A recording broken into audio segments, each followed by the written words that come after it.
Olá, pessoal, tudo bem com vocês? Sejam bem-vindos para mais um ano de estudo e agora para uma live conosco aqui de Ciências Humanas e suas tecnologias. Vamos estar com vocês a partir de agora. Eu sou a Alexandra Sombra, professora de Filosofia e tenho a honra de dividir essa bancada com meu amigo.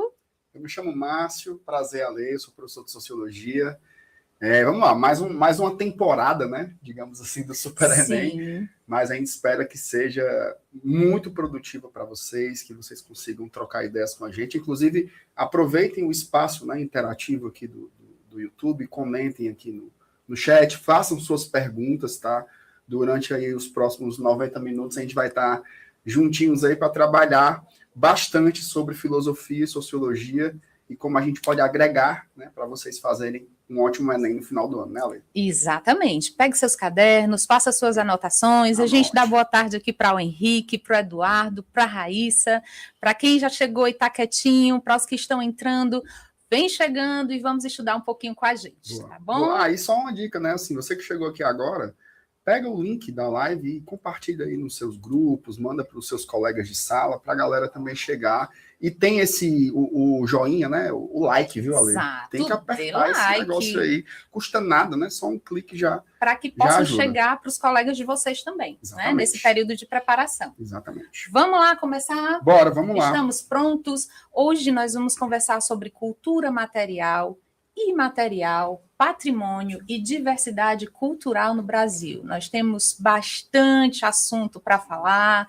tem muita coisa que vai estar aqui fácil para você visualizar, outras que eu vou pedir para que você anote, para você não esquecer, tá certo? Ale, eu acho importante a gente começar falando sobre a palavra, né? Exato, a palavra cultura, concordo. Que ela tem uma série de significados, né? Uns internalizados na nossa vida, que às vezes a gente fala assim, sem pensar muito no que aquilo quer dizer, ou assumindo significados parciais, digamos assim, né? Então, por exemplo, aqui você pode tratar, eu vou dar um exemplo aqui, você pode tratar a cultura como um cultivo. Tem a cultura do algodão, a cultura do feijão, a cultura do milho. Você pode tratar a cultura como uma porção de algo para se estudar, como, por exemplo, um biólogo vai fazer uma cultura de bactérias, ele vai observar o quanto aquilo se manifesta, né? Você tem a cultura associada mais à questão folclórica, digamos assim, né? Então, como é que é a cultura lá na tua terra? Aí o pessoal fala, lá tem o São João, tem o forró, que é muito bom, tem o milho assado, tem não sei o quê. Então, tem vários significados diferentes, né, para essa palavrinha cultura. Cultura pode significar conhecimento. Exatamente. Né? Você já viu quando você quer dizer assim, olha, como você tem muita cultura, viu? Cheia de cultura, você é uma pessoa muito sábia, né? Então, são vários usos diferentes do termo cultura. Aqui a gente vai tentar dar uma alargada, né? Trazer a cultura para a dimensão da antropologia e da filosofia, ver como isso consegue agregar as nossas ideias, né, Ale? Exatamente. Então, vamos lá para o significado dela em termos de dicionários. A gente tem aqui duas concepções, uma do antropólogo Clifford Geertz, né, que vai dizer que cultura significa ali uma prática simbólica e construção de sentidos, e você consegue perceber, como o Márcio falou, que aqui a gente já está fazendo recorte para a sociologia, para a antropologia, pois é aqui que a gente vai se ater, tá? Já Baniano, que é um intelectual que tem um dicionário muito importante na filosofia, ele vai dizer que cultura é o refinamento do homem, é a sua melhoria, é o seu primor, é a sua habilidade. E Kant, lá no final da modernidade, vai dizer que cultura é a capacidade do ser humano de escolher seus fins, né? É a capacidade de ser livre dentro daquilo que se pode ser. Olha como as construções vão ficando rebuscadas, vão ficando ali bem desenhadas, mas sempre lembrando, dentro desse recorte aqui, tá?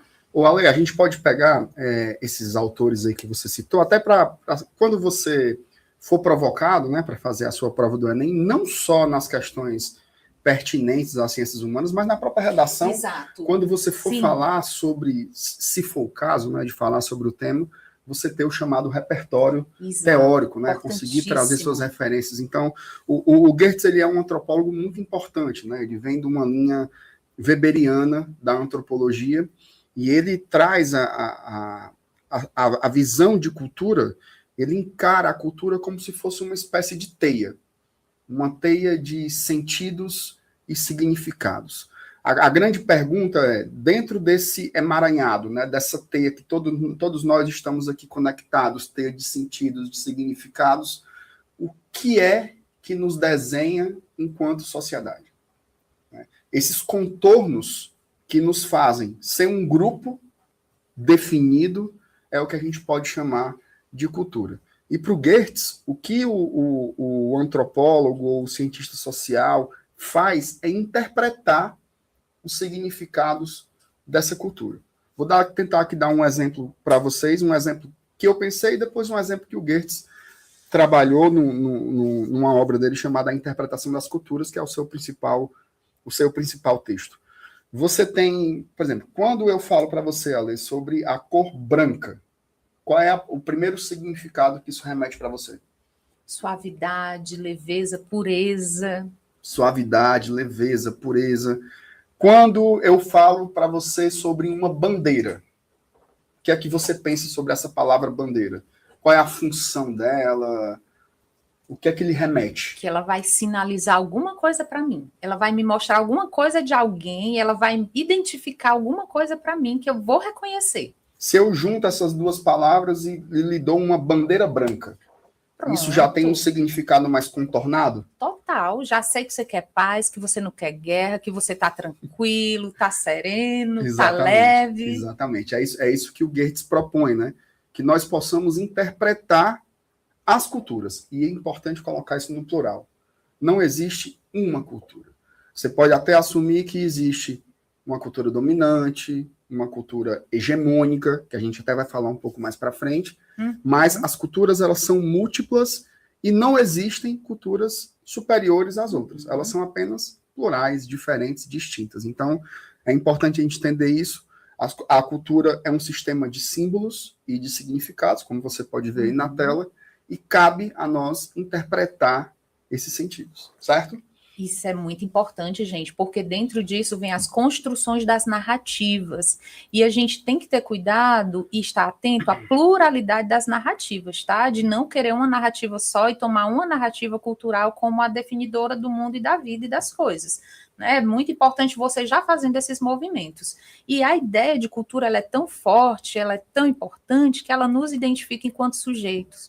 Para os gregos, havia uma construção do ser humano, né, do indivíduo, do gênero masculino, sempre lembrar isso para os gregos, né, que é importante, de que era o que distinguia o ser humano dos outros animais, era essa formação dele, era essa habilidade física, habilidade mental, essa capacidade de desenvolver virtudes. Eles tinham isso como uma paideia. Paideia é formação do ser humano, do indivíduo ali dentro daquela sociedade. Ele tem que ser um sujeito belo e bom, não adiantava ser só bonito, não, tinha que ter bondade no coração. E ele também tinha que ter a desenvoltura da política, a arte do diálogo, do entendimento do outro, do espaço construído. Então, cultura vai abranger muitas dessas questões, tá? É importante pensar nisso, e até tem uma metalinguagem aqui, né? Porque quando a gente fala, por exemplo, do próprio Enem, a gente tem um exame, né, uma prova, uma seleção, que ela tenta abarcar um pouco dessa dimensão mais complexa do candidato.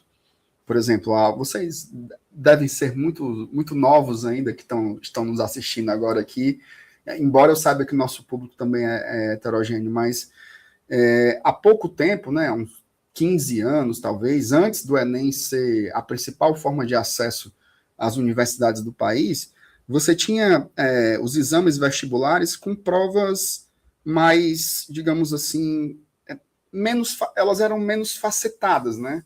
Você permitia mais respostas baseadas em decorar fórmulas, ou decorar datas, e decorar eventos. E agora que você tem uma prova do Enem, que ela é uma prova mais extensa, mas que ela busca alcançar essas outras camadas do significado, né? Então, isso lembra um pouco esse conceito de paideia, quando ele tenta buscar esse indivíduo completo, né? Quando você fala assim, a formação de uma pessoa, você não está falando apenas da formação escolar.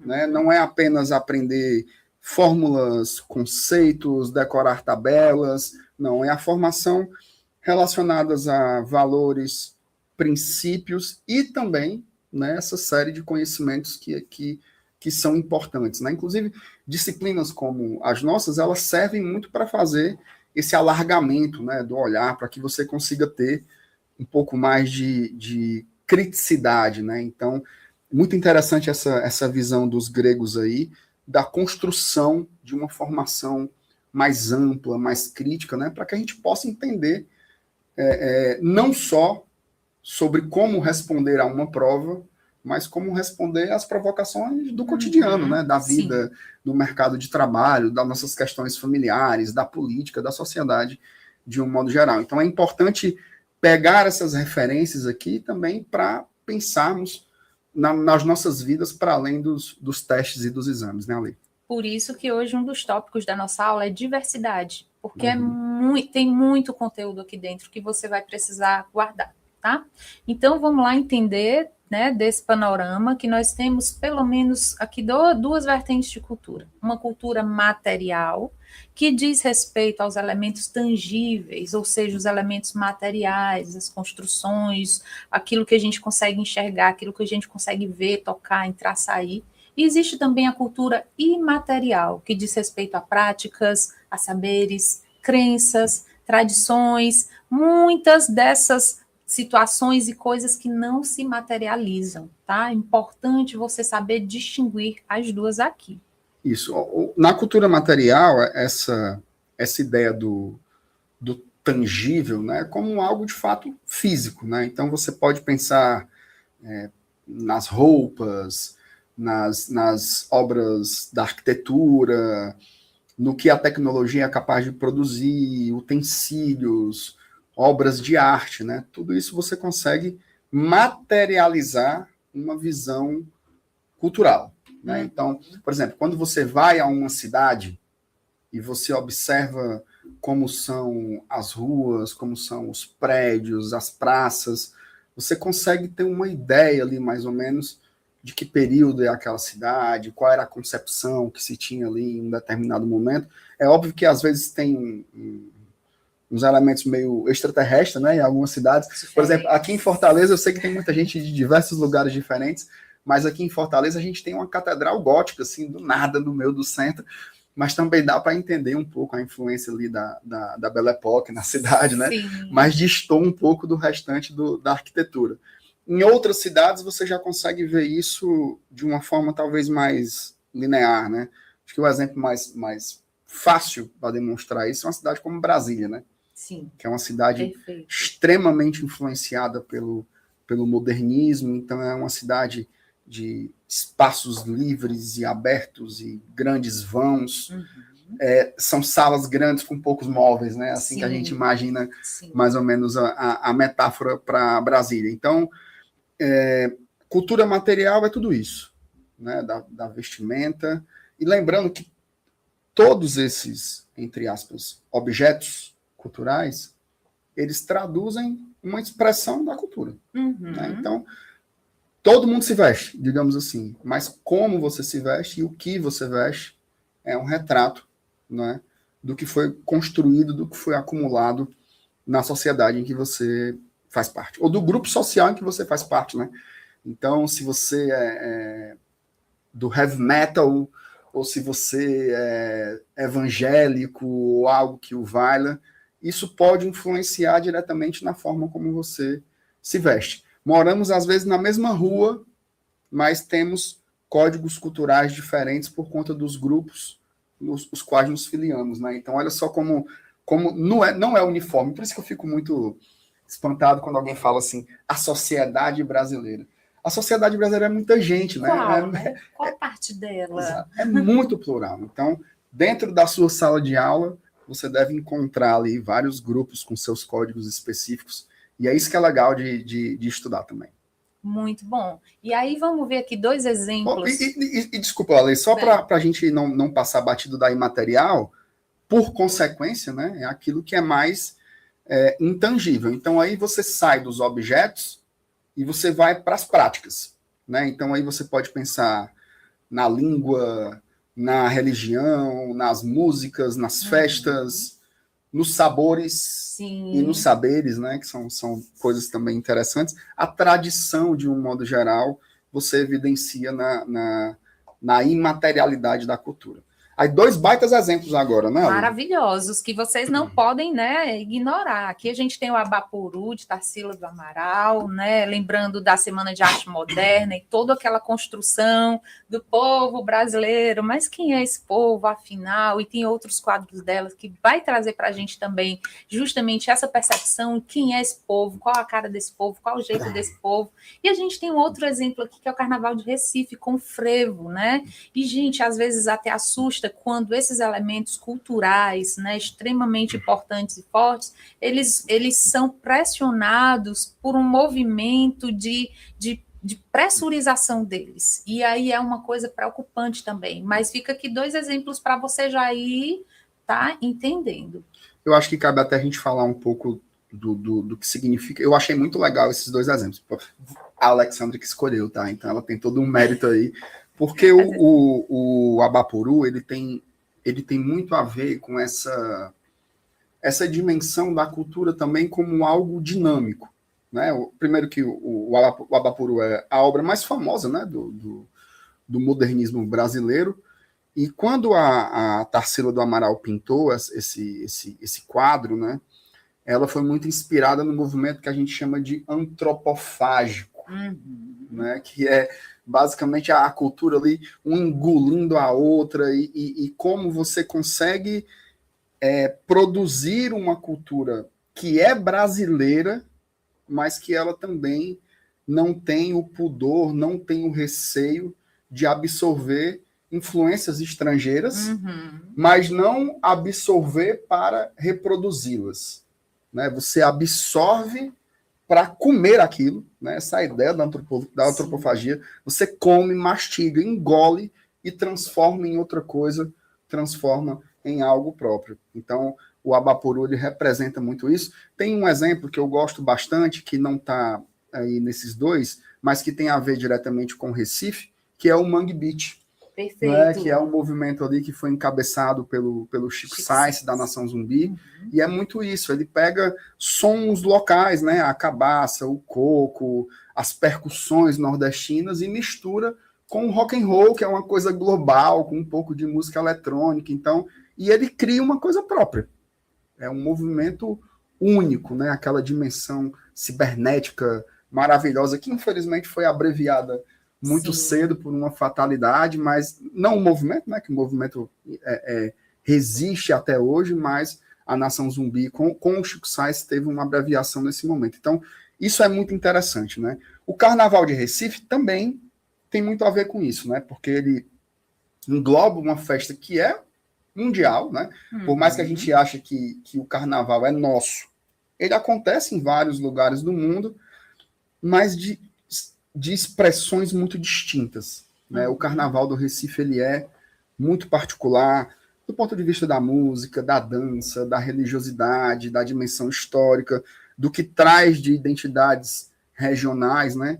E o Carnaval, ele é legal, Ale, porque numa mesma festa você consegue evidenciar tanto os aspectos materiais como os aspectos imateriais. Né? Você vai ouvir o frevo, você vai saber quais são os fluxos dos foliões. Na quarta-feira nós vamos na frente da casa do Alceu Valença, que é a quarta-feira de cinzas e tal, e ao mesmo tempo tem a materialidade, né? Tem o sombrinha do frevo, tem a carne do charque, que você vai encontrar lá com macaxeira todo dia para comer. Então, esse embolado aí legal do carnaval, você consegue ser um exemplo legal para entender tanto a dimensão material da cultura como a dimensão imaterial. E, gente, esse assunto, ele é muito interessante. Veja bem, somos aqui filosofia, sociologia, dialogando com cultura, arte. Você precisa ficar atento às questões de arte. é muito importante que você faça essas conexões. O Lucas comentou aqui no chat, Márcio, que a cultura brasileira é linda. Eu acho. É linda, é plural demais. e precisa ser observada e considerada nas suas potencialidades. E quando a gente fala de cultura, gente, é muito importante a gente fazer alguns contrapontos críticos aqui. E o primeiro contraponto que a gente tem é de Pierre Bourdieu sobre o capital cultural, né? E aí a gente já vai aproveitar aqui para o Márcio já entrar nessa explicação do capital cultural, porque o que é isso? Como é que eu transformo cultura e tudo aquilo que é cultural em capital, em dinheiro, mercadoria, isso, em troca? O que é? Tem algum tipo de violência nisso aí? Será que quem tem menos condição econômica tem menos condição também de capital cultural? Como é que a gente faz essa conversa, Márcio? Como é esse contraponto que a gente pode fazer aqui? Vamos lá. Vamos primeiro, eu gosto sempre de falar, de começar falando sobre a palavra em si, né? Assim como a gente fez com cultura, fazer também com capital, né? Obviamente que quando você pensa pelo espectro tanto da filosofia como da sociologia, a primeira coisa que vem em mente quando você fala em capital, você pensa em capital econômico, né? Então você vai pensar, por exemplo, no Marx, que foi o pensador que melhor conseguiu destrinchar, né, essa lógica do capital e do capitalismo. Só que o que o Pierre Bourdieu traz é uma expansão dessa noção, né? Então ele fala que existe o capital econômico, mas também tem um capital político e também tem um capital cultural, que é isso que a gente vai trazer aqui agora. E da mesma forma que o capital financeiro, o econômico, ele também tem as suas desigualdades e ele também é operado num sistema que tem suas formas de poder, né, de dominação, o capital cultural também funciona dessa mesma forma. Então, o Bourdieu, ele percebeu, né, que esse capital cultural ele também era distribuído de maneira desigual. Então, vamos supor que o capital cultural seja esse conjunto de conhecimentos, de hábitos, o repertório cultural que você possui, ou seja, os discos. Fala disco ainda? Fala. Pode falar, a gente vai entender, discos, né? Os álbuns. Os álbuns, os artistas que você ouviu, Pronto. As pinturas que você viu. As línguas que você fala. As línguas que você fala, os livros que você conseguiu ler. As séries que você assiste. Os podcasts, né? Que agora também estão muito bombando, né? Agora sim, já tem muitos anos, né? Sim. Isso daqui tinha meu tio, às vezes, aqui, né? Então, tudo isso, todo esse repertório, nessas formas de linguagem que a gente adquire ao longo da vida, constituem, né, completam, compõem esse nosso capital cultural. E isso é poder também. Sim. Né? Isso é poder também. Pode ser poder no senso mais prático possível, né? Você vai fazer o Enem, você tem que ter repertório. Sim. Você não pode ser só o cara, eu vou memorizar a tabela periódica aqui, tá tudo certo. Não é assim. Decorar todas as datas, todos os nomes, todos os autores, todos os livros. Tem coisa mais charmosa do que você pegar um texto e o candidato trazer uma referência de uma outra área da arte, da cultura. Isso enriquece muito, né, o nosso conhecimento. Então, o capital cultural, ele também produz distinção. Ele também é uma forma de poder. Onde é que entra, Ale, a questão da violência aqui, né, que é a chamada violência simbólica? É quando você trata a cultura dominante como a única válida. É quando você... Vamos pensar aqui num exemplo, um exemplo do cinema. Tá? Vamos imaginar aqui o que é que representa a cultura dominante quando você pensa em cinema. Hollywood. Só o cinema americano, que a gente está habituado, né? Se você for em qualquer sala de cinema, né, principalmente essas de shopping center, que são as que sobreviveram hoje, né, basicamente, sim, você vai ver uma distribuição de salas absolutamente desigual. Né? Você vai ter ali umas 2 salas para um filme nacional, porque é lei. Se não fosse lei, eu acho que nem a isso era dado. E o resto, às vezes, vai ser concentrado ali num filme de super-herói ou num avatar da vida. Isso demonstra um caráter extremamente violento, né? Por quê? Se você não cria oportunidades iguais na oferta, você também não vai ter a mesma oportunidade para assistir coisas diferentes, né? Isso acontece muito também na música, sabe? Assim, quando você vai passando aí, não sei se vocês escutam rádio, né? Mas eu escuto ainda muito rádio quando eu estou dirigindo. Às vezes você vai mudando de estação e está tocando as mesmas músicas, né? Ou artistas muito parecidos. Sim. Você não encontra mais uma pluralidade de sons, de gêneros, de artistas, né? Se você tem uma coisa importante para evidenciar isso, quando você pega as listas das mais tocadas do ano, né? Que o Spotify ele faz isso. No nosso tempo tinha a Billboard, né? Que fazia dos discos mais vendidos e mais tocados, mas agora eles fazem pelas listas de reproduções, né? Feitas no Spotify. E se você pega a nível de Brasil, as 100 mais tocadas, você vai ter basicamente 2 ou 3 gêneros ali. Sim, você vai ter o sertanejo, o funk e o pagode. Né? Então, isso é muito pouco para um país de mais de 200 milhões de pessoas. Então, essa violência simbólica se dá porque o que é dominante do ponto de vista cultural massacra as outras formas de expressão. Então, você vai dizer assim, não, isso não tem espaço, isso não é bom, isso não faz sucesso. Né? Essa pode ser uma visão do capital cultural, certo? Mas existe uma outra. Uma outra, que não está tão vinculada ao dinheiro como essa. É uma que está mais vinculada ao que a gente pode chamar de uma ideia de erudição. E aí você encontra, sobretudo, nas elites. A pessoa culta. Pronto. Nossa, como se eu falo para ti, né? Você que está assistindo a gente aí, o Lucas, o Hudson, a Juliana, o Paulo, todo mundo. Quando eu falo o seguinte, olha, pensa numa pessoa erudita. Né? O que é que você imagina que compõe esse sujeito erudito, né? Que ele talvez escute uma música clássica, goste de uma ópera. Estou tentando pensar de uma forma até um pouco estigmatizada, né? Esse indivíduo, né, que geralmente busca se distinguir por meio desses tipos de consumo, ele vai subjugar as outras manifestações. Né? Então, é mais ou menos quando o cara olha pro funk ou pro rap e ele vai dizer assim, isso não é música. Verdade. Isso não é música. Curiosamente, né, eu não acredito nas coincidências, mas que elas existem, né?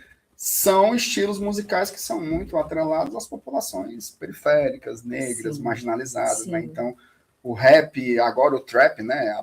É a bola da vez. Então, sempre são produções culturais que vão carregar o estigma como algo inferior, né? Que não tem qualidade, que é mais pobre, que não é cultura. Ou, às vezes, até tratado como algo violento. Né? Não, fala sobre violência, né? Sendo que é uma música que canta o que se passa naquele canto. Pronto. Uma narrativa, né? Uma narrativa local, que passa por mim, que me afeta e que eu devolvo com o meu afeto também. Exatamente, né? Exatamente. Então, são 2 tipos de violência simbólica que eu quis exemplificar aqui para você entender um pouco como isso opera, certo? Um detalhe importante, certo? Para a gente passar esse ponto e eu lhe dar a palavra ali. O capital cultural, ele é muito sólido, certo? Esse é um aspecto importante de você ter em mente, tá? O capital econômico, às vezes, ele pode ser mais volátil. Vamos supor se eu deixo uma herança para você e você não tem nenhuma habilidade, você não consegue cuidar com esse dinheiro, vai gastar em 2 finais de semana, isso é possível de acontecer, tá? O capital cultural, ele não é dessa ordem. Tá? Então, se você tem a possibilidade de oportunizar a seu filho, por exemplo, um acesso a música, a teatro, a cinema, se na sua casa você adquire livros, você tem ali um estante, se você consegue fazer com que ela sente ali 2 horas todos os dias para estudar, para ler, a possibilidade dessa, entre aspas, transferência de capital cultural, ela é muito maior. Né? Então, a gente está vivendo num país que está aos poucos se transformando. Né? A minha geração é uma de primeiros formados de suas famílias. Sim. Né? Que é o que aconteceu comigo. Das gerações para trás de mim, eram pessoas que estavam na roça, trabalhando na agricultura, que é o caso da minha mãe, né? da minha avó, que sequer iam à escola. A probabilidade que a minha filha tem, por exemplo, de acessar, né, mais camadas deste capital cultural é muito maior do que a probabilidade que eu tinha e do que a minha mãe tinha, do que a minha avó tinha. Então, isso demonstra essa força, né, que o capital cultural tem. E é interessante isso, para fechar, porque o saber popular fala muito isso. Demais. Né? Não é uma coisa que só o Bourdieu tenha percebido. O senso comum também capta, né? Uhum. Quando uma mãe chega para o filho e fala: estude, porque isso ninguém vai tirar. Exato, não tira ninguém, de você. Ninguém vai tirar de você. Olha só a riqueza da sabedoria popular, do povo, né? É muito semelhante ao que eu estou falando em termos mais... Por isso que a sociologia, às vezes, ela funciona como algo que transforma coisas simples em coisas complexas, né? Tenta dar uma explicação mais lógica e conectada, mas são coisas que a gente visualiza aí no nosso dia a dia. Eu tenho certeza que você que está vendo a gente agora já escutou essa frase dos seus pais, Sim. dos seus avós, da importância de conhecer, aprender. E um spoiler, tá? Eles estão certos. Gente, olha essa imagem que a gente trouxe aí para você perceber isso de forma, né, semiótica. Quem tem capital cultural vai ter mais facilidade de ultrapassar barreiras, né, de quebrar paradigmas, de vencer obstáculos. E não é porque ela é melhor do que o outro, mas é porque ela trouxe para ela essa condição. E aí tem muitas camadas para você pensar e para você entender. Mas é muito importante também você fazer esses contrapontos aí da cultura, né, desses vieses, desses impedimentos. E por que será que museu não é importante? Por que não estimula a gente a ir ao museu, a conhecer mais da história, a saber mais da nossa própria origem? Então, fica atento, se ligue nisso e procure puxar isso um pouco mais para você, tá? Outro contraponto muito importante que nós temos é que essa ideia de cultura enquanto poder, enquanto mercadoria, em algum momento ela aconteceu na sociedade. Então, afastando um pouco do Bourdieu e puxando uma linha mais histórica, a gente vai pegar o conceito de indústria cultural. Olha o que a gente está pegando. Indústria cultural. Quando a indústria pega esses elementos da cultura para torná-los mercadoria, torná-los coisas, né? Transformar elementos que passam por afeto, que passam por aquilo que me afeta, que me atinge, que conta um pouco da minha história, transformar isso no objeto, né, que eu posso carregar lá para minha casa. Então, a gente vai falar um pouquinho sobre isso aí, né, sobre esse período que a gente vai ter de revolução industrial e como a indústria entendeu que podia capturar isso. Isso não foi uma coisa simples, não foi uma coisa tão positiva, porque ela trouxe para a sociedade uma massificação, ela trouxe uma alienação maior, desvalorizou muito da obra de arte, uniformizou o gosto, e a gente recebeu isso e ficou com essa ideia assim, não, eu estou culto, né? Mas na verdade estou na moda, eu estou na esteira da indústria. E aí, o que a gente pode agregar mais a isso, Márcio? Bom, eu vou usar a mesma chave analítica dos outros pontos, pegar a palavra de novo, né? Quando você fala em indústria, pelo menos para mim, a primeira coisa que eu penso é na escala da produção de algo, né? O que seria mais ou menos o oposto de algo feito de modo industrial? Seria algo feito de modo manual, artesanal. Talvez o artesanato seja a melhor oposição à produção industrial, né? Então, se eu digo que os objetos artísticos e culturais eles foram assimilados por um processo industrial, eu estou falando que ao invés de você ter um produto feito à mão, único, particular, de sentidos singulares, ele passou a ser feito às princas, né? Como se diz. Então, o exemplo lá do rádio, que você vai passando e você escuta músicas muito parecidas em diversas estações, às vezes você não tem certeza se mudou o artista ou não, porque todos se parecem muito, né?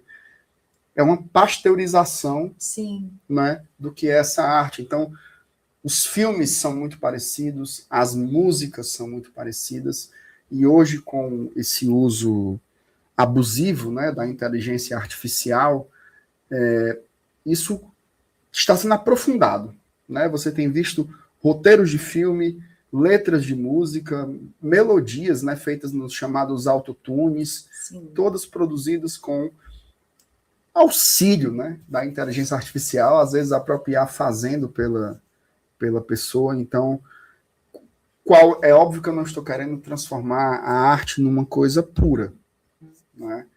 Mas também não pode ser isso, né? Só isso. Sim. Só algo que visa o lucro, né? Assim, porque você... Veja só, não é que a arte tenha que ter um papel. Ela não tem que ter um papel. Mas, a partir do momento em que você transforma um filme em algo da mesma prateleira de um microfone, ou de um computador, ou de um celular, você tira o valor subjetivo daquilo. Não é? Então, parece que ir ao cinema tem o mesmo peso de comer a pipoca, ou de comer o sanduíche depois. Não são coisas que servem para alimentar um pouco a nossa alma, né? Sim. Acho que uma coisa que é interessante é quando você escuta uma música, ou quando você assiste um filme, ou vê uma pintura, e aquilo mexe com você, né? Lhe traz uma reflexão. Às vezes a pessoa até diz assim, eu não entendi nada desse quadro. Mas aquilo mobilizou em você alguma emoção. Né? E aí a gente traz até Aristóteles para cá. A arte, ela precisa provocar uma catarse na gente. E a catarse é esse movimento, sabe? Eu chorei naquele filme, eu ri. Por um momento você se desvincula e a sua alma meio que se rebusca, sabe? Que se refina. Exatamente. Então a arte, ela tem ela traz para a gente um pouco disso. E quando ela vira uma mercadoria, um objeto, ela perde, porque esse momento, gente, a gente não consegue viver intensamente chorando, nem rindo toda hora, né? A gente não é o normal. Então, são momentos pontuais que a obra de arte, quando em contato com ela, vão provocar na gente. Walter Benjamin vai falar muito da indústria cultural, né? Porque a obra de arte na era da reprodutibilidade técnica, que palavra grande, é um livro que ele escreveu, ela se transmuta, ela perde o valor dessa aura, dessa admiração, dessa coisa. É como se eu pegasse uma cópia do quadro famoso do Abaporu e levasse lá para casa e deixasse na parede. Olhar todo dia para ele banaliza aquele quadro. Então, a importância de você ter um local de referência para que ele esteja lá, para que num dado momento você vá ter contato com ele, é muito importante para a gente entender a ideia da genialidade. O que aquele autor quis passar com isso? O que ele quer dizer? Como eu me sinto quando eu entro em contato com essa obra de arte? E é isso que a indústria cultural, a Escola de Frankfurt, representada aqui por esses autores, ela vai, né, nos trazer. Posso ler aqui um comentário, pode sim, Márcio? do a gente Eduardo, tem né? um comentário do Eduardo que diz que isso faz lembrar a indústria da música atual, que geralmente foca mais no lucro do que na produção em si. Ele diz o nome aqui da autora, que veio falando sobre o manual padrão para criar um projeto autoral. Mas você percebe que tem um passo a passo, né? Tudo tem mesmo, tem mesmo a mesma cara. E até quando provoca a emoção, é feito de modo artificial, né? Quando vem dentro daquele padrão, aquela trilha sonora que é para fazer chorar, mas depois é vazio, né? Não marca, não é. Mas gera essa uniformidade. Eu só queria dar um destaque. A gente falou bastante, pensando nesse quadrinho da tela, né? Na cultura de massa, na desvalorização da obra de arte, na uniformização do gosto, mas eu queria dar uma ênfase para a questão da alienação, né? Porque, bom, o que é a alienação? É quando você perde o vínculo com o que está sendo produzido ali, né? É como se você se transformasse num sujeito genérico, né? Quando você pensa, por exemplo, em mercadorias, né? Em um trabalho manual, eu vou fazer uma cadeira. Então, eu vou pegar a madeira, eu vou cortar, vou tirar as medidas, vou fazer papapá. A outra cadeira que eu for fazer já vai sair um pouco diferente, porque cada cadeira é uma cadeira. Sim. Mas tem uma parte de mim ali. Eu reconheço todas as partes dela. Sim. Quando o trabalho, por exemplo, ele é alienado, às vezes você é o cara que bota o prego na quarta perna da cadeira. Ei, como é que faz eu dar a segunda? Não, eu não sei, eu só trabalho com a quarta perna. Então, tudo é muito fragmentado, né? E é assim que a gente tem vivido nos últimos tempos, uma vida extremamente fragmentada, esvaziada de e sentido. Que a alienação ela se aprofundou, né? Sobretudo com o fortalecimento das redes sociais. Demais. Isso eu posso falar com muita segurança, Ale, porque eu acho que que assim, quem sou eu para tentar sintetizar tudo que a gente está falando? Mas eu acho que uma chave legal é quando você troca a arte como um espaço de fruição, de aproveitar, de sentir, e você transforma isso no que a gente chama de entretenimento. Sim. Né? Ou seja, você deixa a arte para lá e você cria o entretenimento. O que é entreter? Né? Quando você, por exemplo, você tem um filho e você precisa cozinhar. Aí o menino se danando lá e você fala pro mais velho, entrete ele aí. Entrete ele aí, pega logo o celular. Aí, às vezes você pode dar o celular, pode ficar fazendo uns mungangos pro menino ficar rindo, né? Tem vários motivos. Olhando para você. Mas entreter nada mais é do que fazer o tempo passar. Passatempo, né? Então, nós vivemos num mundo em que as pessoas elas têm muita dificuldade de lidar com o tempo do jeito que ele passa. Sim. Não, o jeito que ele passa é muito incômodo. Sim. As lacunas do tempo são muito desconfortáveis, né? Ah, não, eu não vou passar 2 minutos sem fazer nada. Eu vou olhar aqui, vou ver minhas atualizações aqui. O bicho tá piscando todo o tempo aqui o celular, me trazendo várias notificações, várias coisas novas que vão me jogar numa tela. Né? E aí você percebe o quanto isso resume esses tópicos que estão na tela, porque tudo vira uma trend. Sim. Qual é a trend agora? Qual é a moda do momento? Todo mundo está falando sobre aquela mesma coisa, ou rindo sobre aquela mesma coisa, e nós somos levados como se fosse um rio caudaloso que a gente não tem a menor capacidade de ir para o outro lado. É como se tivesse que ir todo mundo para o mesmo rumo. Se você não está naquela, você está de fora. Dá tempo nem de saber se você gosta, você só vai. E tanta gente faz isso, né? Nem sei se eu gosto disso, mas vai todo mundo, eu vou também. Eu nem sei se eu gosto dessa pizza, mas todo mundo vai comer, eu vou também. Então, esse eu vou também é esse esvaziamento. Então, se há um esvaziamento do sujeito, de você não ter, como é que você vai se apropriar da sua cultura, da arte, dos sentidos, dos valores, dos afetos? É muito importante fazer essas conexões. O Iago está comentando aqui no chat que as informações hoje estão cada vez mais fragmentadas e fica até difícil saber o que é verdade ou não. É outra camada também de discussão essa, Iago, que a gente vai falar sobre pós-verdade, vai falar sobre Bauman, modernidade líquida e diversos outros autores que estão com essas pautas aí, tá? Para você ver como esse assunto tem tantas camadas, como ele rende, tá? E aí a gente vai entrar aqui num outro pontinho da nossa aula de hoje, que é a questão do patrimônio. O patrimônio são bens, gente, que carimbam a nossa identidade enquanto grupo, enquanto sociedade, e articula ali memória, ação social, valores. Então, assim como cultura, o patrimônio também pode ser material e imaterial. Tá? E aí tem muitas questões também para a gente considerar aqui nesse ponto, né, Márcio? Tem. Lembra muito aí, Ale, o que a gente falava sobre a questão da cultura material e imaterial. É o mesmo paralelo que você vai fazer, tá? Então, o patrimônio são esses bens que eles vão representar, né, a identidade de um povo. Então, você vai ter, do ponto de vista material, a mesma coisa, os prédios históricos, as igrejas, os monumentos, né? Tem cidades que são todinhas históricas. Sim. Né?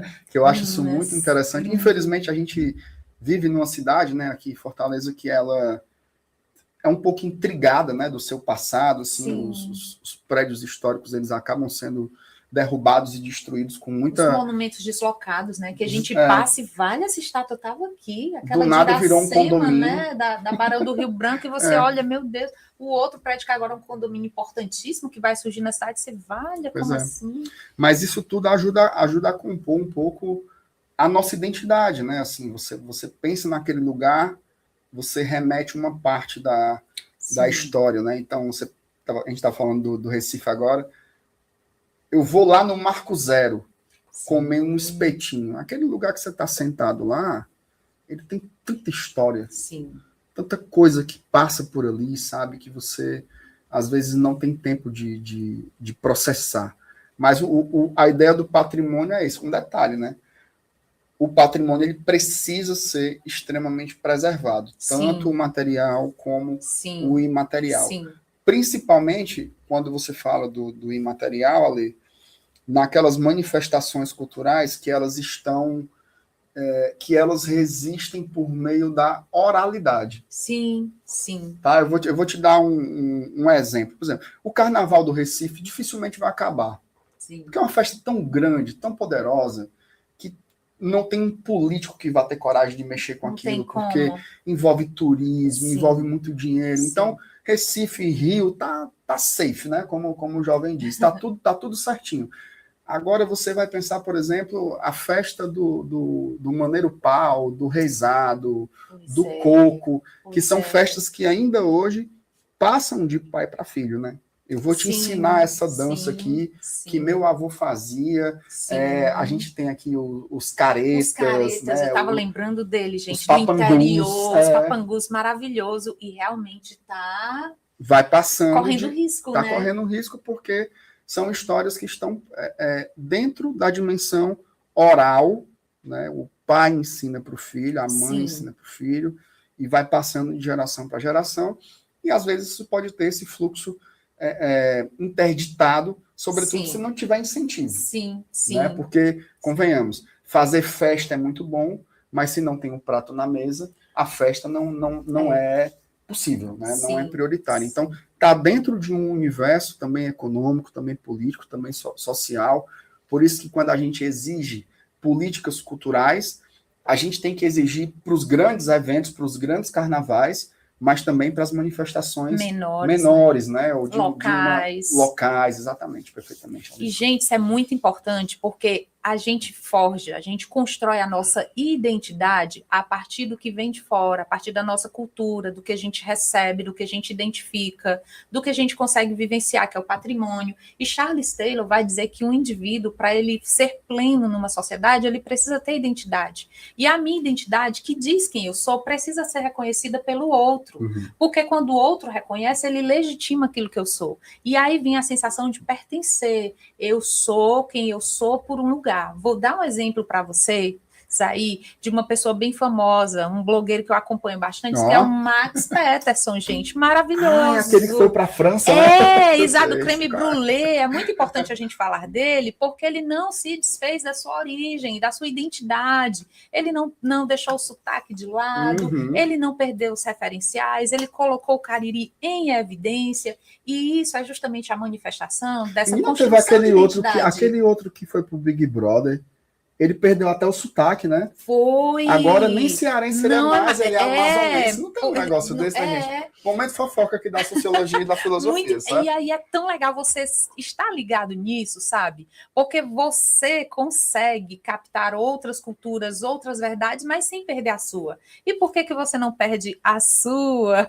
O Por Eduardo conta, lembrou do lembrou do meme do creme do creme brulee, brulee? foi. Pois isso, ele é um exemplo aqui legal para a gente entender essa tríade. Eu sei quem eu sou reconhecido por ser quem eu sou e eu pertenço àquele lugar. E isso não é vergonhoso, é porque o seu lugar é pobre, o seu lugar é feio, mas é o meu lugar, é o Uhum. lugar que eu faço parte e que eu me entendo. E é muito importante a gente entender, internalizar e construir esse sentimento, porque hoje nós temos várias vertentes sobre identidade. E dois autores aqui para vocês se referenciarem sobre isso, que é o Bauman e o Nestor Garcia Canclini, né? Os dois vão falar sobre a liquidez, a volatilidade, a incerteza, a nossa incapacidade de sustentar aquilo que a gente é. Bauman vai falar sobre crise de memória, de identidade, de construção, vai falar que a internet é palco, né? Justamente desse cenário que eu posso ser várias outras coisas ali e que vai dar um emaranhado de questões.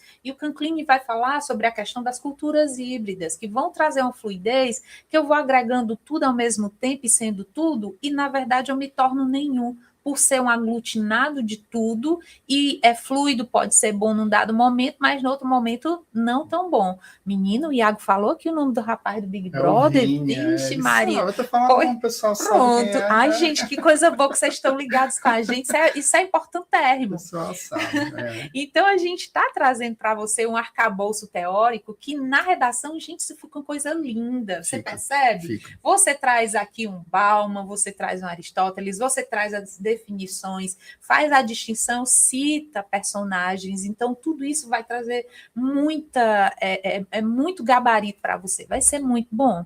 Então, assim, entender a identidade, entender esses elementos, né, de patrimônio, de cultura, vai facilitar que você construa essa sua identidade. E, de novo, o patrimônio, um dos que eu acho, assim, válidos da gente frisar, é a questão dos museus, que também está se extinguindo, né, que também está se perdendo, as bibliotecas públicas, assim, que estão se perdendo, dado, né, todas essas facilidades da tecnologia, mas que ainda constroem todo esse rebuscado aqui. Sem dúvidas, sem dúvidas. E você falou das bibliotecas públicas, mas até o segmento privado também, ele foi impactado com isso, né? As livrarias, elas já estão praticamente todas extintas, né? Os sebos, né? Assim, eu sou eu sou do tempo do sebo. De uma época, assim, inclusive uma época de muita liseira também, que você precisava de um livro, um lugar, primeiro, é o lugar que você achava o livro que você queria e que você tinha condições de comprar, porque os livros usados eram mais baratos, eram os chamados sebos, né? Sim. Aqui em Fortaleza tinha muito sebo, principalmente no centro da cidade. Fala aí na sua cidade se tinha sebo, se ainda tem. E isso praticamente foi engolido, né? Porque você tem a estante virtual, você tem a Amazon, né? Que são todos esses lugares que você consegue comprar tudo ali em um clique. E você apertou o botão, daqui a meia hora, toca a campainha e chegou o livro na sua casa. E é muito barato, né? Porque eles conseguem armazenar dezenas de milhares da mesma edição.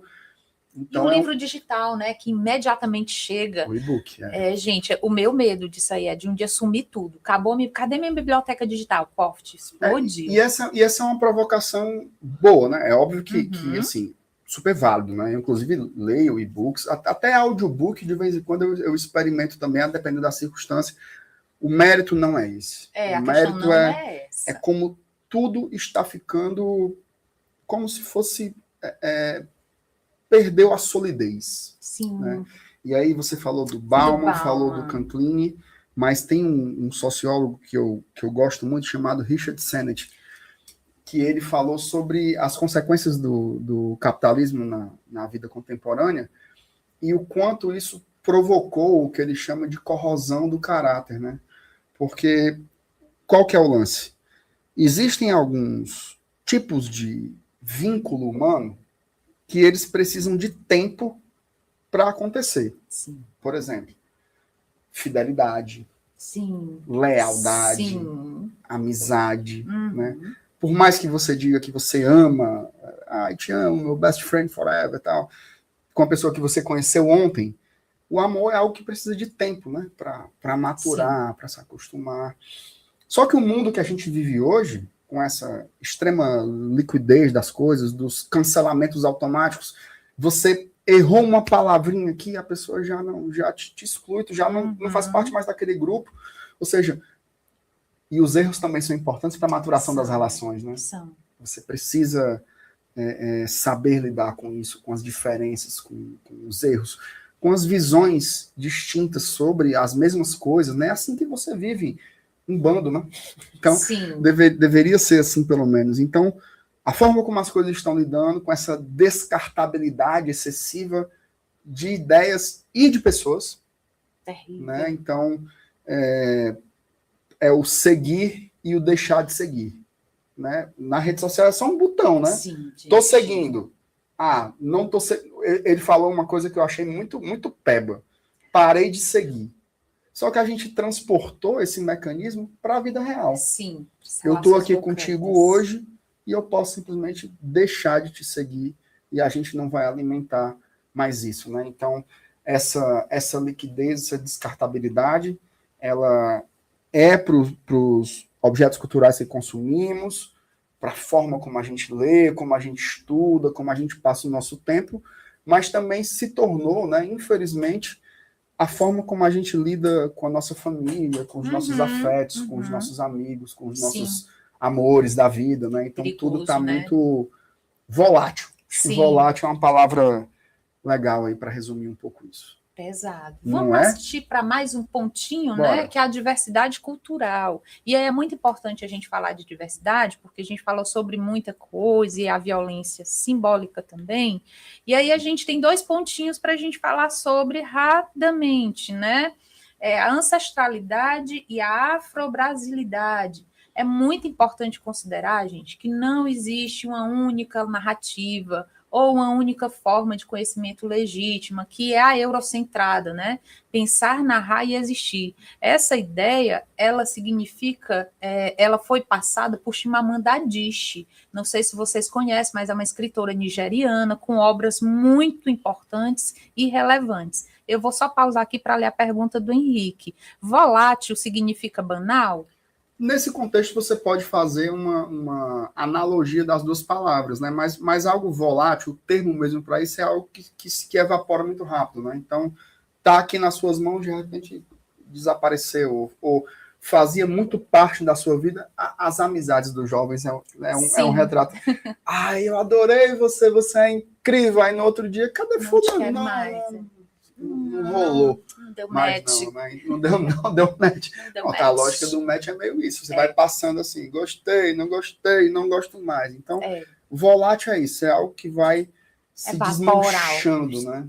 Vai se desmanchando no tempo e no espaço. E, gente, quando a gente fala de cultura, esse termo volátil é muito complexo, né? E quando a gente vem para a parte da diversidade, e quando a gente pensa na questão afro e na questão indígena, né, de ancestralidade, é muito importante a gente entender que os saberes ancestrais, eles são epistemologia, são conhecimentos, eles não são só crenças ou superstições. E por que a gente pontuou e a gente trouxe isso aqui para você? Porque hoje apesar de nós termos leis a respeito, né, da cultura afro-brasileira de ser colocado em sala de aula, muitas vezes a gente tem um certo menosprezo, uma diminuição dela, ou mesmo quando a gente fala na cultura indígena, né? Ai, não é mito, é uma lenda, existe diferença de uma coisa para outra, esse é mais importante, porque mas esse aqui veio da Europa, do Brasil não serve. Então fiquem atentos, né, que conhecimento ele está ligado a território, à comunidade, à questão da espiritualidade. Fique atento também que nós somos resultados, né, de um colonialismo ali. Nós fomos um dia, chegou alguém aqui diferente que colocou a sua cultura para, né, passar por cima da nossa. E nesse colonialismo nós temos ali um apagamento das línguas, dos saberes, de muita cultura, né? Com esse aniquilamento quase que integral. E aí é muito importante fazer esse chamado para essas questões, e eu vou passar aqui para esses slides para a gente já caminhar para as questões que a gente vai responder, para que você faça essas conexões, para que você leia esses autores, para que você entenda esses autores, para que você faça críticas também, considerando que nós temos sim modelos aqui da nossa própria cultura, sem demeritá-la, sem desvalorizá-la. Inclusive, eu trouxe aqui uns livrinhos pequenininhos, eu adoro mostrar livro. Olha, Ailton Krenak, gente, A Vida Não É Útil, onde ele vai falar sobre a necessidade que a gente tem de contemplar, de parar. Ele conversa muito com o Bill Churran, sabe, nessa ideia de que você não precisa ter um desempenho, uma máxima, uma métrica, mas é uma cultura ancestral. E aí, quando você fala, mas ele é um indígena, aí os livrinhos, olha, são pequenos, mas de um conteúdo, assim, excepcional. Quero mostrar esse aqui também, que é muito importante, o Futuro Ancestral, onde ele vai trazer o conceito de florestania. O conceito de florestania, gente, é o mesmo conceito de cidadania. Como é que você, morador da cidade, quer debater as questões da floresta? Eu que moro lá, eu que sei, aí tu quer dizer para mim quando é que é bom? Aí assim não tem graça, né? Aí não vale. Aí não vale. Então, esses conceitos que você pode trazer para discutir na sua redação, nas suas produções, eles são extremamente importantes. Então, a gente trouxe aqui 2 contextos para você entender, né, que o pensamento afro-brasileiro é necessário demais, né? Nós temos o Nego Bispo, Abdias do Nascimento, a Sueli Vitor Carneiro, que é uma filósofa maravilhosa, Lélia Gonzalez, com o feminismo, com pautas, né, ligadas a essa questão.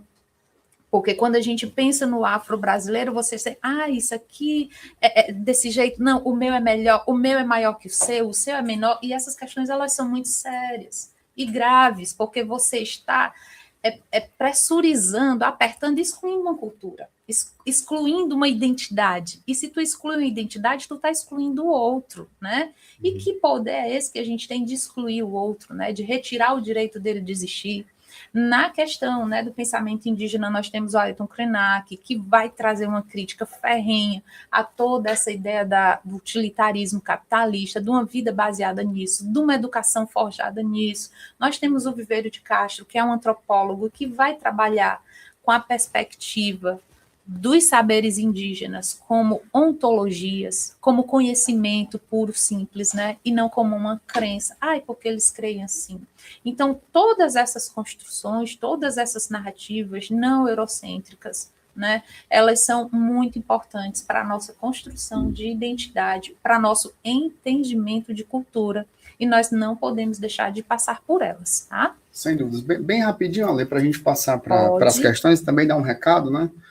É importante a gente entender que, com o apagamento, né, desses saberes tradicionais, sobretudo dos povos originários, né, porque foi um apagamento, né, tanto que basta você ver, na nossa formação escolar, a gente ainda tem a espinha dorsal ainda é muito eurocentrada, né, então você vai aprender sobre os autores europeus, quando você estuda história geral, é a história dos grandes vencedores do mundo, né? Então, é o Napoleão, né? Sim. O rei da Inglaterra, né? São as figuras que têm as roupas, né? Aquelas caudas gigantes, são os grandes nomes dos colonizadores, né? Então, essa série de autores que você trouxe aí, que são boas indicações, eles tentam justamente reavivar essa série de conhecimentos que foram apagados e, tão grave quanto ser apagados, eles foram folclorizados, eles foram tornados exóticos, né? Como se fosse assim, tipo o Dia do Índio. Gente. Não é? Que você pinta as crianças, fantasia e ensina a musiquinha do índio na canoa. Isso você simplifica a cultura de uma forma extremamente violenta, né? Sim. Como você... E isso dificilmente acontece na outra via, né? Poderia acontecer, né? Eles poderiam retratar o homem branco com uma arma de fogo na cintura, né? Pois é. Eu acho que seria um retrato também, mas tudo isso é caricatura. Então, sim, o que esses autores trazem, atestam e demonstram é o que deveria ser óbvio. É que esses povos são extremamente complexos, que têm conhecimentos riquíssimos. Sim. Arte, filosofia, tudo espiritualidade, assim, saúde. Né? E isso é muito legal, inclusive que parte de um norte diferente do nosso. Sim, né? bastante. Eu vou finalizar com isso. Você colocou o Viveiro de Castro aí na relação, que é um antropólogo que eu gosto muito, acho que é um dos pensadores mais fecundos do mundo hoje, certamente, e um dos trabalhos do Viveiro de Castro é justamente ele fez um levantamento sobre diversos relatos de sonhos. Como os povos ameríndios, né, que são os índios americanos, como eles relatam os seus sonhos. E olha só que interessante, né? Ele falou uma coisa que eu nunca tinha parado para pensar. Nós, né, que homem branco, tá, com influência portuguesa, não sei o que, quando a gente sonha, tu já reparou que a gente sempre está no sonho? Total. Eu sou dona do meu sonho. Eu nunca tinha parado para pensar nisso. Você pode estar em primeira pessoa, tipo naqueles joguinhos, né? Que só aparece sua cara, como é mais ou menos assim, né? Sim. Ou pode estar em terceira pessoa. Você está se vendo bem acolá fazendo uma marmota. Certo? Pode ser isso. Mas você está. Sim. Você acredita que o Viveiro de Castro ele fez essa pesquisa com os sonhos dos ameríndios e ele encontrou diversos relatos de sonhos em que o sujeito que sonhava não estava presente? Olha como a gente é apegado ao ego, né? Nossa. E lá, aí você ia ver os sonhos. Tinha sonho, que era o cara sonhando com a queda d'água de uma cachoeira. Olha. Um galho balançando, com um passarinho viajando de um lugar para o outro e montando um ninho, não sei o que, papapá. Então, olha a riqueza, né? O nível, inclusive, de dois movimentos, né? O desapego do ego e a conexão orgânica com a natureza. Uhum. Porque para estes povos, eles são parte da natureza. Para a gente, é assim. É a sociedade aqui e a natureza lá, como se a natureza fosse algo que nos servisse de instrumento, né? Nós utilizamos os recursos da natureza.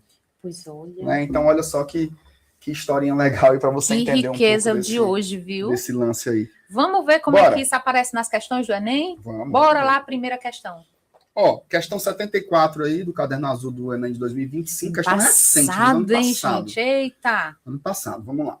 Fragmentada em pequenos grupos, fragilizada pela ausência de algum tipo de organização ampla, tendo que carregar o peso do preconceito social que se transfere do negro para a cultura negra, a religião dos orixás tem poucas chances de se sair melhor na competição desigual com outras religiões. Silenciosamente, assistimos hoje a um verdadeiro massacre das religiões afro-brasileiras. Aí um trecho do O Brasil com Axé.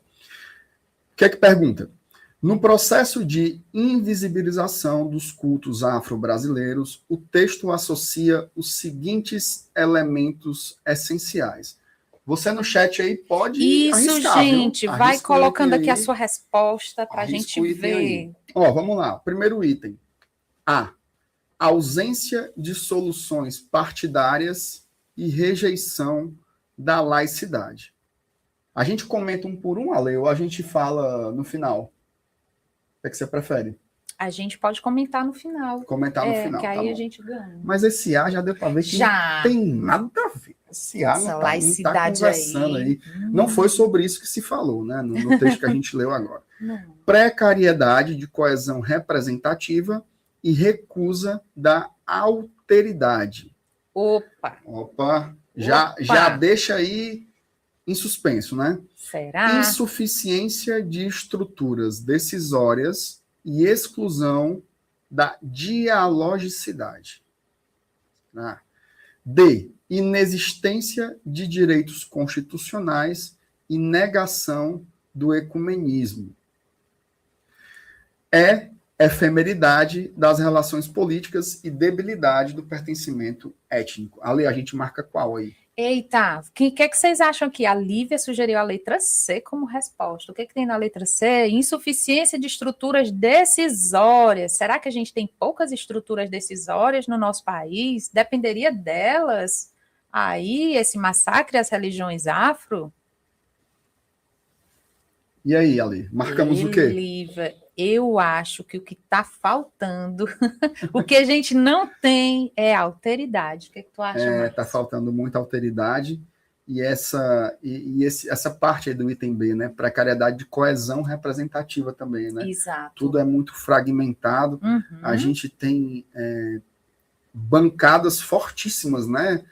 Para os segmentos que já são muito fortes também, né? Então você tem a bancada do agronegócio, a bancada vinculada à religião, mas as bets agora, né, também estão muito representadas, mas as questões aí mais invisibilizadas, né, principalmente das religiões de matriz africana, dos cultos afro-brasileiros, está faltando, né? Isso. A alteridade também, essa coesão representativa. E, então, a gente pode marcar o B aí. Isso, pessoal, só fazendo adendo, a alteridade é se colocar no lugar do outro. Esse conceito é de Emmanuel Levinas, a gente vai ver mais na frente, tá bom? Isso. Vamos lá para mais uma questão. Bora. Os povos indígenas têm o direito de manter, controlar, proteger e desenvolver seu patrimônio cultural. Seus conhecimentos do passado, suas expressões culturais e as manifestações de suas ciências, tecnologias e culturas, compreendidos os recursos humanos e genéticos, as sementes, os medicamentos, o conhecimento das propriedades da fauna e da flora, as transmissões orais, as literaturas, os desenhos, os esportes, os jogos e as artes visuais e interpretativas. Os direitos reconhecidos no texto representam a...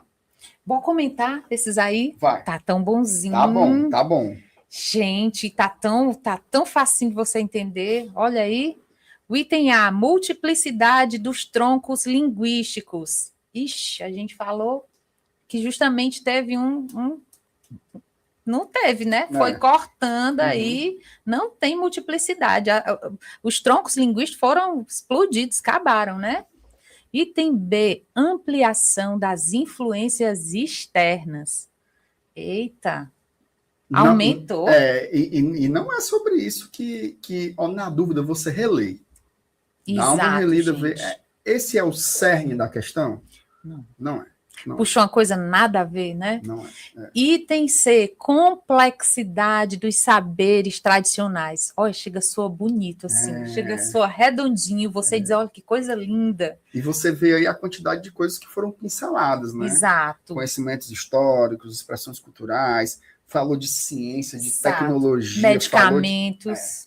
A parte da oralidade, o que se sabe sobre a flora, sobre a fauna. Sim. Isso é muito complexo. Exato. Né? Isso é muito complexo, então é um item que a gente pode destacar aí, de repente, para marcar, mas na dúvida a gente lê o D e o E também para poder formar... Para a gente garantir. Para garantir a questão.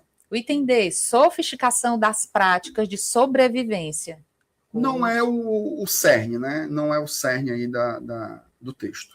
Item E, diversificação da economia de subsistência. Também não é o ponto principal. Vamos marcar o C? Bora! Minha gente, vá marcando aqui no chat também. Tenha medo não, se arrisque, venha se aventurando com a gente, porque a gente tem muita questão ainda para fazer até o fim do ano, viu? Exatamente. Vamos pegar mais uma questãozinha? Bora. A valsa vienense é a mais antiga das danças de salão tradicional. É dançada desde a Idade Média, quando os pares davam voltas pelo salão, realizando giros em torno de si mesmos em postura fechada. Pelo fato de ser dançada aos pares em contato íntimo, a valsa encantava a sociedade medieval, como também sofria proibições por infringir os bons costumes. Rapaz. Originária das danças campestres e folclóricas no século XVI, a aristocracia francesa abandonou a valsa por sua estreita relação com a cultura plebeia, retomando-a posteriormente. Fez que nem aquele bicho lá do Chaves, né? Não se misture com a gentalha, né? Foi nesse estilo aí. Desse jeitinho aí. Aristocracia melhore, viu?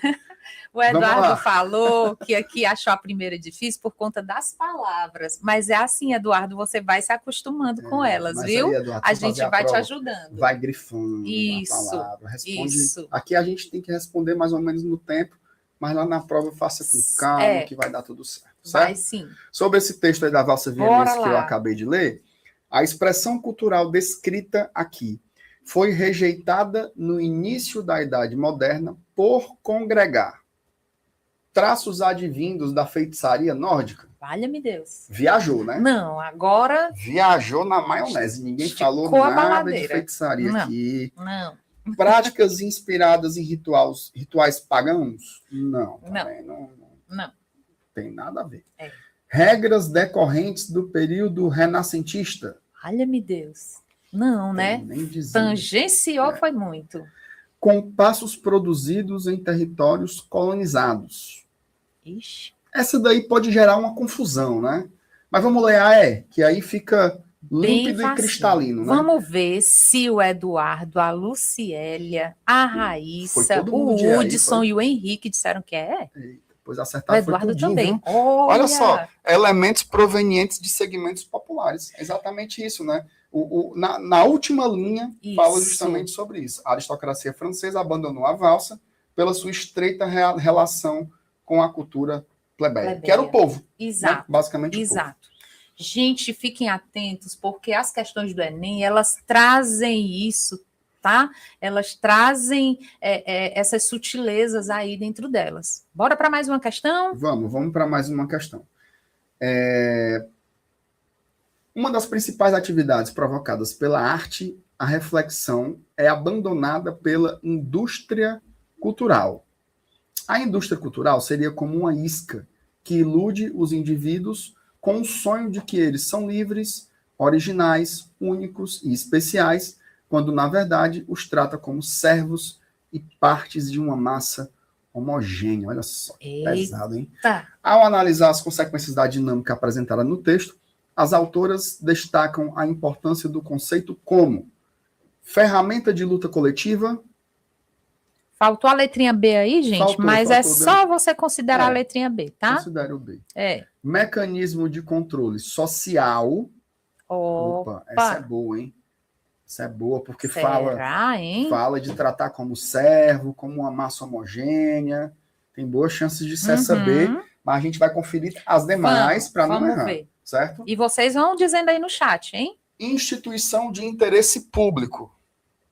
Não tem nada a ver com essa daí, não.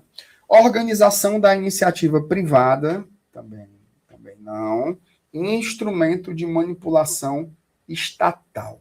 Gostei, Eduardo. Eduardo já mandou a resposta dele. Já mandou a ver. É o B, mecanismo de controle social. Pode marcar aí sem dúvida, né, Lê? Sem medo, gente. A indústria cultural ela vai trazer justamente isso. Alienação, controle, massificação, homogeneização. Tudo isso que é aquela bola só, pronto, é a indústria cultural. Exatamente. Vamos para a quinta? Tranquilo? Bora passar aqui para mais uma. Essa é boa, hein? Opa, de 2024, hein? Sim. Também recente. O Círio de Nazaré é uma festa que ocorre anualmente na cidade de Belém do Pará, no segundo domingo do mês de outubro. Sua estrutura ritualística tem origem no catolicismo devocional que surge em Portugal, por volta do século XV. Até 1789, a festa em louvor a Nossa Senhora de Nazaré, em Belém, era marcada pelas ladainhas e novenas. Em 1790, a Igreja Católica autorizou a realização de festa em homenagem à Virgem. A primeira procissão ocorreu em 1793. Existindo há mais de 200 anos, a festa congrega um extenso mosaico de elementos integrados em diferentes planos e graus de intensidade. O reconhecimento da festa descrita no texto como patrimônio histórico encontra sustentação no item A. Instituição de políticas públicas de âmbito local. Me balançou, viu, essa? Vamos deixar essa daí separada, então. Eita. A Lê ficou balançada. A Luciélia não balançou a Luciélia com essa, não. Ela balançou foi com a B, ó. Trouxe a resposta. Registro de bens culturais de natureza imaterial. Opa! É uma festa. Né? Opa, tá certo. Vamos ver o restante. Tombamento de sítios arqueológicos de propriedade privada. É só uma festa. Vamos com calma, não tem isso não. Não. Salvaguarda de elementos sacros de expressão regional. Essa daqui pode dar uma confundida, né?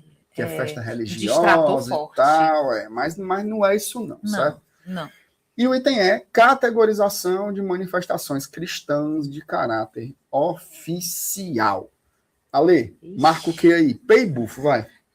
Eu vou com a Luciélia, eu vou marcar B. Isso é um registro dos bens culturais de natureza imaterial, porque eu aprendi aqui a natureza material, cultura imaterial. Hoje eu vou sair daqui, olha. Exatamente. E que surgiu do povo, né? O povo foi construindo isso aos poucos, por isso que não é tão oficial, né? Como esse item é. Então é uma coisa mesmo popular. Veio das ruas, por isso que tem essa imaterialidade também. Perfeito. Nossa derradeira questão, Ale, a sexta. Brasília, eu falei de Brasília mais cedo. Brasília é a primeira cidade moderna inscrita na lista do patrimônio mundial. O plano da cidade, idealizado por Lúcio Costa, segue os princípios básicos da Carta de Atenas, de 1933. Uma cidade estruturada em áreas, cada qual com uma função específica. A área monumental, onde se concentram os prédios da administração, a área residencial, a área agrária e a área de lazer, separada por vastos espaços naturais que se comunicam pelo traçado das grandes vias. A cidade representada foi reconhecida como patrimônio cultural da humanidade, por quê? Item A. Mescla populações e sotaques ilustrativos da diversidade étnica brasileira. Não está falando disso, não, Não, né? não A questão tá. falou aqui de uma coisa muito certeira aqui. Falou mais da organização da É, cidade, né? Do ponto é, de vista até da arquitetura, né? Do isso. urbano. É, Será que eu dei spoiler da resposta, hein? acho que Capaz, talvez. né? É, tem Vamos ver o chance. B. Vamos lá. Respondam aí, pessoal. Preserva princípios arquitetônicos e Opa. urbanísticos originados no modernismo. Ale, Chega a ficar lindo. a pessoa que prestou atenção na nossa aula hoje já sabia responder, porque Já. nós falamos isso aqui, ó, Oh, lá atrás, né? Mas vamos ver os demais. Sintetiza valores cívicos e políticos definidores do patriotismo político nacional. Não pronto. Hudson, por que não seria C? Porque está muito específico lá na questão. Boa, você ficou em dúvida, né? Mas lá no texto da questão, ele está muito focado nessa ideia da administração, da organização, da arquitetura. O texto está descrevendo, a resposta descreve exatamente o que o texto diz, tá? Essa questão aqui que vai pegar nesse item C é esse patriotismo. Ele não faz menção a isso, né? Não faz. Dentro do texto. E não é bem o central, né? Acho que quando você pensa em Brasília, você pensa mais em algo republicano, Sim. Não é, do que exatamente patriota. Né? São ângulos diferentes. E aí uma dica, quando você estiver lendo o texto, procura marcar as coisas importantes do texto, porque ela conversa com a resposta aos itens, tá? Com certeza. Vamos lá. Item D, promove serviços turísticos e produtos artesanais representativos das tradições locais. Não. Item E, protege acervos documentais e imagéticos reveladores da trajetória institucional do país. Esse também não é um fio que está colocado aí na questão. Né? A gente não sabe se está fazendo isso, né? Ele diz como organizou, mas se está salvando, não está. Então, olha, essa é uma questão facílima, que depois de uma aula dessa, você, olha, faz numa malemolência. Faz demais. Sem dúvida, viu como é fácil, viu como é simples responder depois de uma conversa leve, tranquila, que vai aí te ajudar e contribuir contigo nessa caminhada para o Enem, tá? Foi massa, hein? Foi bom demais. Foi massa. Riquíssimo. A gente pede que você curta esse vídeo, que você faça comentários neles, que você traga sugestões que a gente pode trazer para as aulas seguintes, que você dê a sua opinião, que você compartilhe com os seus colegas, que você use o chat para conversar com a gente aqui, traga suas dúvidas, suas questões, seus posicionamentos, e a gente vai tentando aprimorar e se achegar a você. Sem sombra de dúvidas. Sinta-se acompanhado, sinta-se assim, animado, motivado para esse ano você caminhar super bem para o Enem. O Ale, antes da gente encerrar, você tem um recado para dar, né, sobre o vídeo da professora Conceição, porque além das lives, né, nós também temos os vídeos, né, Ale? Fala um pouquinho. É um vídeo que vai conversar sobre tudo isso que a gente falou. E o vídeo que eu quero indicar para vocês é o da professora Conceição. Ela é professora de História. E é fera, viu? Maravilhoso. Gente, ela trouxe um vídeo com essa temática. Democracia. Todos podem. Todos entendem que conversa exatamente com tudo isso que a gente falou. Democracia é justamente a política de todos, do povo, do demos, né? Então não vai ter cultura, não vai ter identidade, reconhecimento, pertencimento sem que haja uma democracia, uma participação plena e efetiva de todas as pessoas daquela cidade para fazer cor e fazer jus ao que ela é. Tá certo? Não deixe de assistir, fique ligado. Sai domingo, né? O vídeo. Sai domingo. Exato. Eu vou assistir. Eu também. E eu dou outra dica. Assista as aulas também da professora Jane, de redação, para você ir fazendo as pinceladas. Menino, como é que eu uso patrimônio lá na aula de redação? E como é que eu cito a Ayrton Krenak ou a Sueli Carneiro? Como é que eu falo da Djamila? E como é que eu posso colocar isso? Faça suas anotações depois dessa aula, guarde esse material. Nós agradecemos muito a companhia de vocês. Obrigada, Eduardo. Diz que foi uma aula ótima. E a gente espera vocês para a próxima. Tá bom? Bons estudos, gente. Um grande abraço e tchau, tchau. Beijão, tchau, tchau.